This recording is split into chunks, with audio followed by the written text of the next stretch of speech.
아멘. 체험신앙이라는 제목으로 하나님 말씀 함께 나누겠습니다. 살다 보면 갑자기 내 삶이 우울해지고 무기력해질 때가 있습니다. 이때가 언제인가?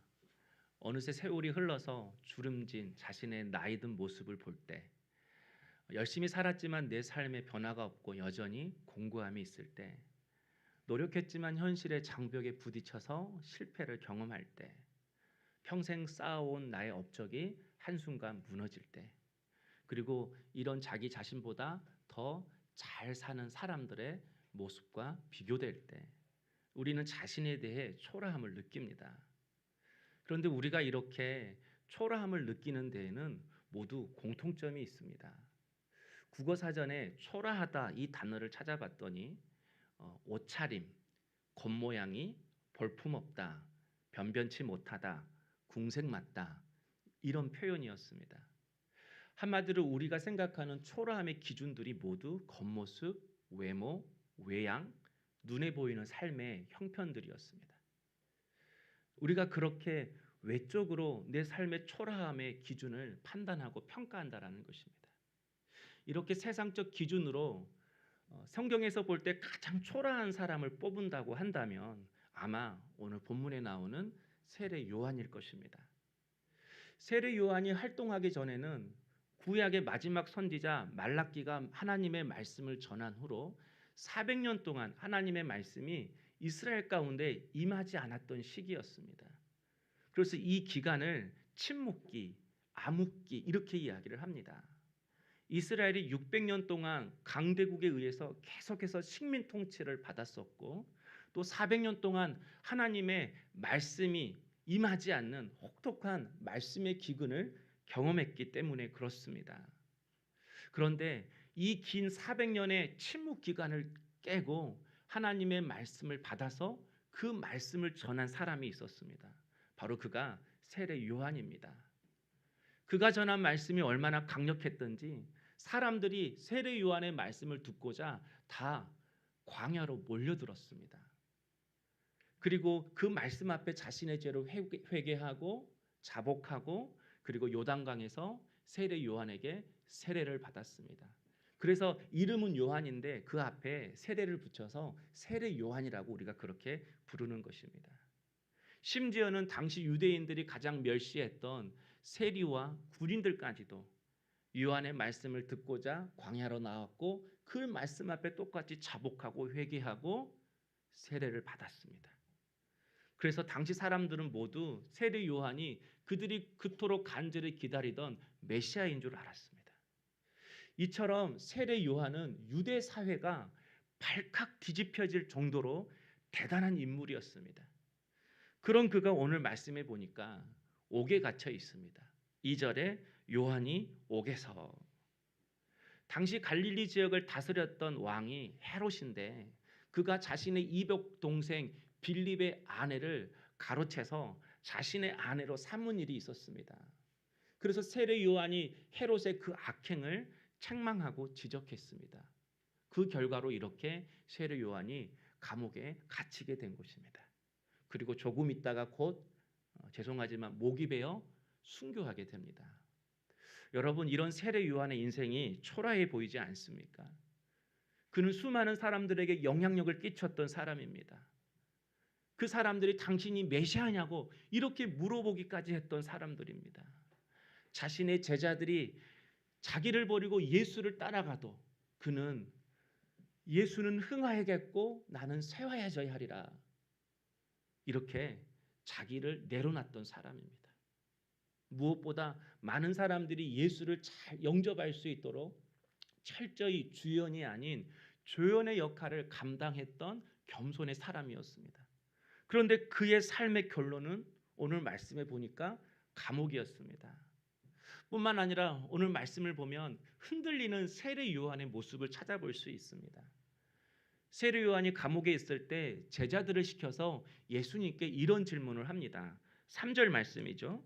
여짜오되 오실 그이가 당신이오니까 우리가 다른 이를 기다리오리까. 당신이 정말 메시아 맞습니까? 이렇게 세례 요한이 물어본 것입니다. 만약 예수가 메시아라면 지금 악한 세력들을 심판하시고 하나님 나라를 세워야 되는데 그렇지 않은 것입니다. 예수가 메시아라면 자신처럼 헤롯의 악행에 대해서 책망해야 되는데 예수가 메시아라면 지금 이렇게 의로운 삶 때문에 감옥에 갇힌 자신을 꺼내 주어야 되는데 자꾸 이런 생각이 세례 요한에게 있었던 것 같습니다. 그런데 들리는 소문은 예수가 세리와 죄인들과 함께 즐기고 마신다, 이런 소문만 들리는 것입니다. 그 순간 세례 요한의 믿음이 흔들렸습니다. 만약 예수가 메시아가 아니라면 이제까지 수고했던 나의 삶은 헛된 것인가? 주를 위해 헌신한 내 삶의 결과가 감옥인가? 지금 흔들리는 세례 요한의 모습을 볼 수 있습니다. 세상 기준으로 볼 때 초라해진 세례 요한의 모습을 우리가 찾아볼 수 있는 것입니다. 그런데 여러분, 주님의 평가는 전혀 달랐습니다. 11절에 보면 여자가 낳은 자 중에 세례 요한보다 큰 이가 일어남이 없도다. 여자가 낳은 중에 이 세상의 모든 사람들을 말하는 거잖아요. 그 모든 사람들 중에 세례 요한이 가장 큰 자다, 이렇게 말씀하셨어요. 또 마태복음 7절 8절 읽어보면 너희가 무엇을 보려고 광야에 나갔더냐? 바람에 흔들리는 갈대냐? 그러면 너희가 무엇을 보려고 나갔더냐? 부드러운 옷 입은 사람이냐? 부드러운 옷을 입은 사람은 왕궁에 있느니라. 이게 무슨 말씀이죠? 예수님께서 세례 요한은 바람에 흔들리는 갈대처럼 세상의 욕심과 유혹을 쫓아 다니는 사람이 아니다. 부드러운 옷을 입고 화려한 옷을 입고 저 큰 저택에서 권력을 탐하며 살아가는 사람도 아니다. 모든 선지자 중에 세례 요한이 가장 신실한 선지자다. 이 말씀해 주시고 있는 것입니다.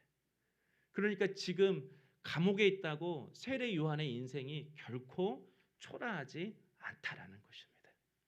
우리가 생각하는 외모, 겉모습, 내 눈에 보이는 삶의 형편이 우리의 인생의 초라함을 결정하는 기준이 결코 아니라는 것입니다. 그렇다면 누가 가장 초라한 인생입니까? 하나님 보시기에 누가 가장 초라한 인생입니까? 8절에 보면요, 부드러운 옷을 입은 사람들은 왕궁에 있느니라. 화려한 옷을 입고 큰 저택에서 살아가는 저 사람들이 오히려 초라한 인생이다, 이렇게 말씀하십니다. 바로 그 당시에 정치 지도자, 종교 지도자를 말합니다. 그래서 여러분, 누가복음 3장 1절에서 2절 말씀을 보면 우리 함께 여기를 찾아볼까요? 누가복음 3장 1절에서 2절입니다.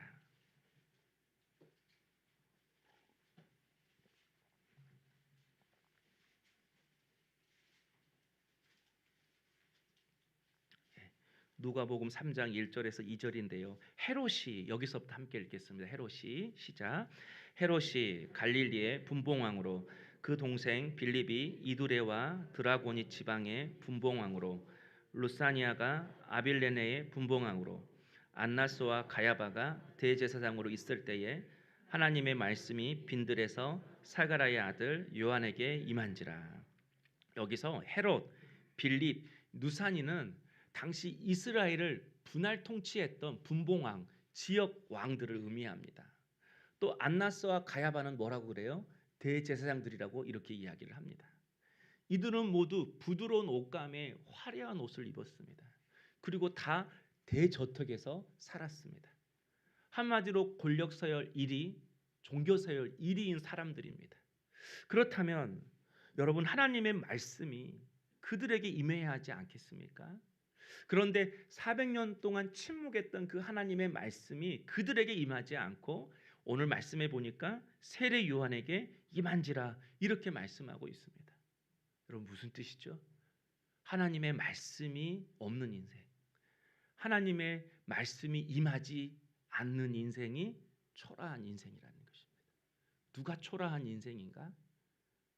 하나님이 떠나버린 인생이 초라한 인생이라는 것입니다. 성도 여러분, 세례 요한은 어디서 살았습니까?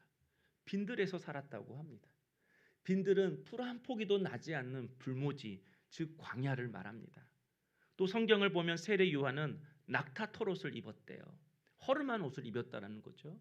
또 메뚜기와 석청을 먹었다고 합니다. 소박한 식사를 했다는 거죠. 한마디로 외적으로 볼 때 부러워할 만한 사람이 아니라는 거예요. 대제사장들의 눈에는 세례 요한은 그냥 거지인 것입니다. 그런데도 하나님의 말씀은 세례 요한에게 임했다 이렇게 말씀합니다. 그 이유가 무엇인가? 12절을 다시 한번 보면요. 마태복음 11장 12절에 세례 요한의 때부터 지금까지 천국은 침노를 당하나니 침노하는 자가 빼앗느니라. 여기서 침노한다 이 말은요. 군사들이 성읍을 정복하기 위해서 돌진한다, 달려든다 그런 의미인 것입니다. 한마디로 천국은 누가 소유하는가? 천국을 소유하기 위해서 돌진하는 사람, 달려가는 사람만이 천국을 소유할 수 있다. 이런 의미인 것이죠. 그런데 이 말씀을 해석할 때 우리가 잘 해석해야 됩니다. 대개 우리가 이 천국을 소유한다, 이 천국을 해석할 때에 좋은 것, 신령한 것, 하늘의 축복으로 이 천국을 규정해 놓고 해석할 때가 많이 있습니다. 그러면 어떻게 해석이 되죠? 하늘의 복은 침노하는 자처럼 간절히 구해야 해. 신령한 것을 얻으려면 열망을 가지고 그것을 적극적으로 구해야 해. 이런 의미가 되는 것이죠. 이렇게 우리가 이 말씀을 많이 들었습니다. 적극적으로 구하고 찾고 두드리고 복을 사모하고 구해야만이 하늘의 것, 신령한 복, 축복을 받을 수 있다. 그런데 마태가 말하는 천국의 의미는 단지 우리가 죽어서 가는 천국을 의미하지 않습니다. 하나님 나라, 하나님 나라를 말합니다. 하나님 나라가 뭐죠? 하나님의 통치, 하나님의 다스리심, 하나님의 인도하심, 이것이 하나님의 나라를 의미합니다. 그러니까 하나님 나라를 소유하려면 침노해야 한다, 돌진해야 된다. 이 말씀은 하나님의 나라를 소유하기 위해서, 다시 말해서 하나님의 통치를 받기 위해서 돌진해야 된다. 하나님의 다스림을 받기 위해서 갈망해야 된다. 의미가 전혀 다르게 되는 것입니다. 오늘 저의 표현으로는 하나님과 동행하기를 소망해야 된다. 이것이 천국을 침노한다라는 의미인 것입니다. 그런데 예수께서 세례 요한의 때부터 지금까지 천국은 이렇게 설명하고 있습니다. 그러니까 세례 요한의 삶은 날마다 광야에서 하나님과 동행하기를 갈망했다라는 거예요. 무슨 의미인지 아시겠죠? 세례 요한은 빈들에서 날마다 그 하나님의 다스림을 받기를 갈망했다라는 거예요. 내가 원하는 것, 내가 가지고 싶은 것을 침노하면서 돌진하면서 구하는 삶이 아니라 그분의 통치, 그분의 인도하심, 그분의 간섭을 받기를 갈망하고 소망했다는 거예요. 그가 빈들에 살고 허름하고 소박한 삶을 살았다고 해서 하나님의 말씀이 임했다 이 말이 아니라 빈들에 살아도 하나님과 동행하기를 갈망했다. 좋은 옷을 입지 못해도 그분과 함께하기를 갈망했다. 소유가 없어도 그분의 통치와 다스림 받기를 세례 요한이 항상 갈망하고 살았다. 그래서 하나님의 말씀이 그에게 임했던 것입니다. 그런데 당시 대제사장들은 그렇게 살지 않았습니다. 조금 전에 읽었던 누가복음 3장 2절을 보면 안나스와 가야바가 대제사장으로 있을 때 이런 표현이 있었잖아요. 여러분 대제사장직은 원래 한 명입니다. 그런데 본문은 안나스와 가야바가 대제사장으로 있을 때 두 명이 대제사장으로 표현하고 있습니다. 여기에 무슨 의미가 있냐면 원래 대제사장은 한 명이었는데 로마에게 많은 돈을 상납을 하면 또 다른 사람도 대제사장이 될 수 있었다라는 거예요. 돈을 주고 그 직분을 산 사람들이라는 거예요. 또 대제사장이 두 명이라는 이 말은 한 명이 퇴임을 했는데도 여전히 뒷방에서 상황 노릇을 하고 있었다라는 것입니다. 당시 안나스는 가야바의 장인입니다. 그런데 자신의 사위 가야바에게 대제사장직을 물려주었어도 여전히 사위 뒤에서 큰 영향력을 행사하고 있었다라는 것입니다. 그래서 사람들은 안나스도 대제사장이다 이렇게 불렀던 거예요. 그리고 그 둘은 자신들이 그 직을 얻었던 것처럼 똑같이 사람들에게 돈을 받고 좋은 제사장직을 물려주었습니다. 이렇게 그들은 부드러운 옷감에 화려한 옷을 입고 큰 저택에서 호의호식하며 살았습니다. 흔들리는 갈대처럼 세상의 욕심과 정욕을 구하며 살았습니다. 종교의 옷, 신앙의 옷은 입고 있었지만 하나님과 동행하기를 그들은 원치 않았습니다. 그러니 하나님의 말씀이 임하지 않은 것입니다. 그러니 하나님의 말씀이 그의 삶 가운데 떠난 것입니다. 겉모습은 화려할다 할지라도 하나님이 떠나버린 인생이 초라한 인생인 것입니다. 사랑하는 성도 여러분, 지금 여러분은 하나님과 동행하기를 원하십니까? 그런 소망을 가지고 있다면 여러분 결코 초라한 인생이 아닙니다. 여러분 마음속에 있는 판단과 평가가 달라지기를 원합니다. 결코 우리의 외적 모습을 보고 너 초라해 주님 그렇게 말씀하지 않습니다. 빈들에 살아도 좋은 옷을 입지 못해도 소유가 부족해도 내 안에 여전히 하나님의 통치와 갈망과 다스림 받기를 원한다면 하나님은 여러분을 존귀한 자로 보시는 것입니다. 그리고 결코 그렇게 초라한 인생 주님이 만들지 않으실 것입니다. 왜냐하면 우리 안에 성령이 계시기 때문에 그렇습니다. 성령이 왜 우리 안에 오신 것입니까? 하나님과 동행하며 살도록 하기 위해서 오신 것입니다. 그래서 초라한 인생을 복된 인생으로, 상처와 아픔뿐인 이 인생을 회복된 인생으로 변화시키기 위해서 우리 안에 오신 것입니다. 그래서 요한복음 14장 3절 말씀을 보면 진리의 성령이 오시면 그가 너희를 모든 진리 가운데로 인도하시리니, 성령은 진리의 말씀을 통해서 우리의 마음을 바꾸고 그 진리의 말씀을 통해서 우리의 삶도 바꾸어서 우리를 하나님의 통치 가운데로, 하나님의 다스림 가운데로, 하나님의 인도하심 가운데로 우리를 인도한다라는 거예요. 그 삶으로 집어넣는다라는 거예요. 그래서 초라한 인생을 영광스러운 인생으로 바꾸신다라는 것입니다. 그래서 성령을 모시고 살아가는 사람의 특징은 언제나 하나님과 동행하기를 갈망하고 소망한다라는 것입니다. 여러분 안에 성령님이 계십니까? 이런 분이 있어요. 성령님이 계십니까? 그러면 성령님이 내 안에 계신 줄 믿습니다. 여러분, 아는 것과 믿는 것은 전혀 다른 것입니다. 누가 저에게 목사님 집에 사모님이 있습니까? 물어봤는데 제가 제 집에 사모가 있는 것으로 믿습니다. 이러면 뭐예요? 있는 거예요, 없는 거예요? 제게 딸이 있는 걸로 믿습니다. 있는 거예요, 없는 거예요? 이상하잖아요. 이상한 거예요. 계시면 계시는 거고 안 계시면 안 계시는 거예요. 여러분, 이 고백이 분명히 회복되기를 소망합니다. 믿는 게 아닌 것입니다. 주님은 계시는 것입니다. 함께 하시는 것입니다. 뭔가 의심스러우니까, 뭔가 믿어지지 않으니까 자꾸 믿습니다 그러는 겁니다. 이것은 이미 우리 안에 이루어진 놀라운 성령의 역사인 것입니다. 우리 안에 성령님이 계십니다. 그분은 우리를 그분의 통치와 다스림 가운데로 인도하시기를 원하고, 그래서 초라한 인생을 영광스러운 인생으로 바꾸기를 원하십니다. 그런데 우리는 성령을 생각할 때 주로 뜨거움, 불, 은사, 능력 이런 걸 연상할 때가 많이 있습니다. 박수를 치고 큰 소리로 찬송을 하고 큰 소리로 기도할 때에, 그래서 마음이 뜨거워질 때 성령이 임했다라고 이야기를 합니다.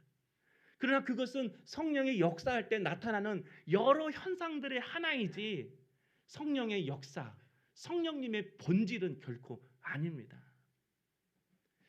안타깝게 얼마 전에 한 청년이 교회를 옮기겠다고 했습니다. 자신은 체험 신앙이 좋기 때문에 좀 더 체험할 수 있는 교회를 찾겠다라는 것이 이유였습니다. 제가 너무 안타까웠습니다. 왜냐하면 이 친구가 체험 신앙이 무엇인지를 정말 모르고 있기 때문에 그런 것입니다.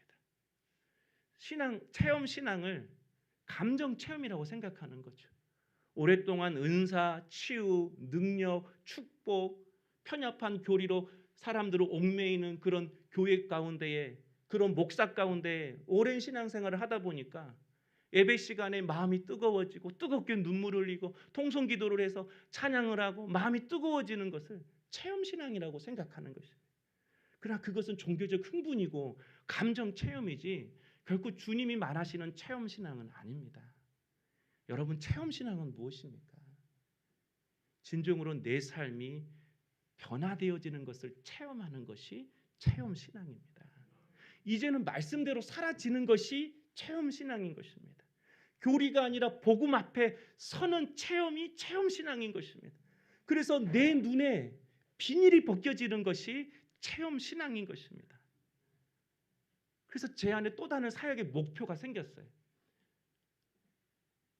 여러분이 정말 내 삶이 변화되어지는 체험을 하는 체험신앙을 갖는 것입니다. 잘못된 신앙, 편협된 그 교리에서 비닐이 벗겨지는 것입니다.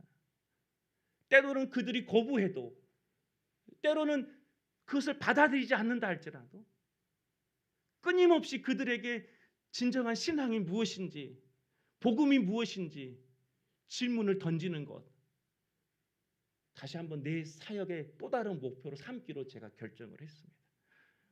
여러분, 주가 필요한 처음 예수 믿어야 할 사람도 있지만 여전히 교리로 사람을 갖추어서 자기 교회, 자기 교단에 묶어두려는 그런 상황 속에 있는 성도들도 여러분 반드시 회복이 필요합니다.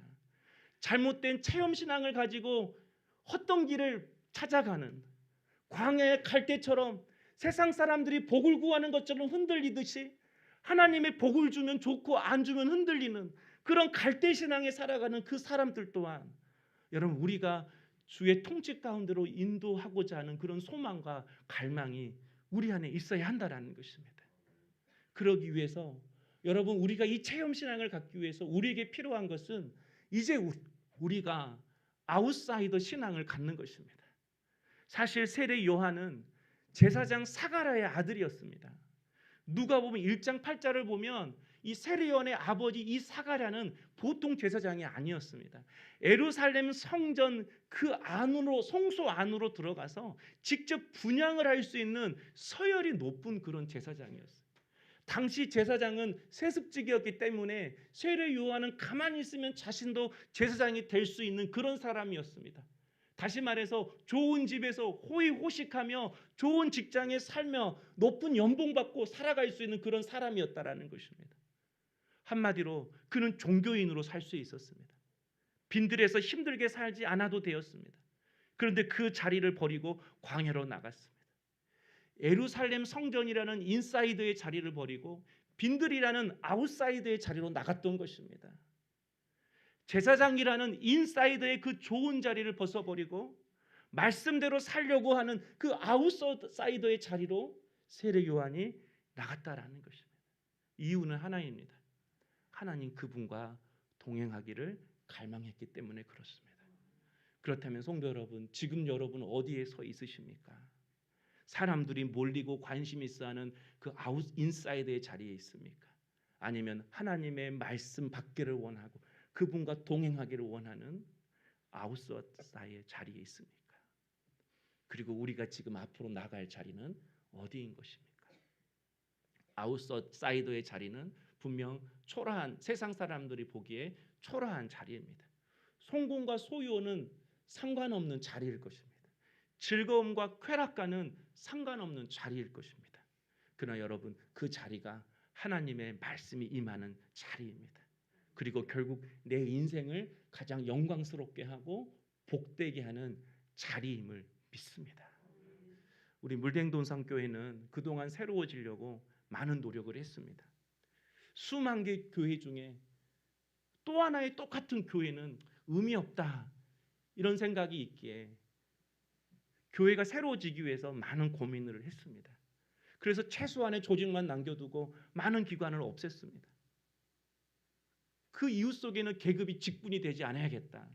그리고 성도들의 헌금 말고 불필요한 회비를 걷지 말아야겠다. 이런 생각이 있었습니다. 예배와 기도 순서도 다르게 하려고 했습니다. 직분 서열이 아니라 가나다 순으로 모두가 하나님 앞에서 예배자가 되기를 원하는 마음으로 그렇게 우리가 정했습니다. 그런데 요즘 계속 교회를 묵상하다가 교회는 제도와 조직이 아니라 바로 사람이 교회임을 다시 알게 하셨습니다. 내가 교회이고 여러분 한 사람 한 사람이 교회이고 우리가 교회라는 것입니다. 그러니까 교회가 새로워졌다는 것은 제도가 바뀌었다, 조직이 바뀌었다 이 뜻이 아니더라고요. 조직이 새로워지고 제도가 새로워졌다고 교회가 새로워지는 것이 아니라 교회는 사람이기에 사람이 새로워져야만이 친정 교회가 새로워지더라고요. 우리가 말씀 앞에 온전히 설 때만이 교회가 새로워지는 것입니다. 아무리 교회가 조직을 바꾸고 제도를 바꾸었다 할지라도 우리가 세상에 나가서는 세상 사람들처럼 인사이더의 자리를 추구하고 세상 사람들의 방법과 똑같이 자녀를 가르치고 돈을 쓰고 시간을 쓰고 살아간다면 우리 물대동산교회는 우리 성도님들은 결코 새로워지거나 바뀌어진 게 아님을 알게 하셨습니다. 여전히 세상 사람들이 추구하는 인사이더의 논리로 우리 성도들이 나가서 살아간다면 이 물대동산교회 또한 하나님의 말씀이 임하지 않는 교회가 될 것입니다. 하나님이 떠나버린 인생이 될 것입니다. 결국 초라한 인생이 돼버릴 것입니다. 그러므로 사랑하는 성도 여러분, 우리 초라한 인생 되지 마십시다. 초라한 교회 되지 마십시다. 하나님의 말씀이 임하고 하나님이 통치하시는 영광스러운 인생, 영광스러운 교회가 되십시다. 편협한 교리를 붙드는 것이 아니라 진정 내 삶의 변화를 체험케 하는 진리의 말씀 앞에, 복음 앞에 우리가 온전히 서십시다. 사람들이 추구하는 인사이더의 자리를 벗어나서 말씀이 임하는 그분의 동행을 갈망하는 그 아웃사이더의 자리로 나가십시다. 우리 안에 성령이 계심을 믿고 주님의 말씀이 있는 곳으로 우리가 나간다면 우리 안에 계신 그 성령께서 우리를 진리의 가운데로 주님의 복된 삶으로 영광스러운 인생으로 우리를 인도하실 것입니다. 기도하겠습니다. 사랑의 주님, 이 시간 우리의 마음 가운데에 성령이 계심을 확인하고 말씀이 임하는 자리로 나가는 저희들 되게 해 주옵소서. 하나님과 동행하기를 갈망하고 돌진하는 저희들의 삶이 되게 하여 주시옵소서. 사람들이 몰려드는 인사이더의 그 자리를 벗어나 빈들이라도 말씀이 임하는 아웃사이더의 자리로 나가는 우리 모든 성도들 되게 해 주옵소서. 제도와 조직만 새로워지는 교회가 아니라 우리 모두가 복음 앞에서 변화되어지는, 그래서 새로워지는 물대동산 교회 되게 하여 주시옵소서. 예수님의 이름으로 기도하옵나이다. 아멘. 우리 선한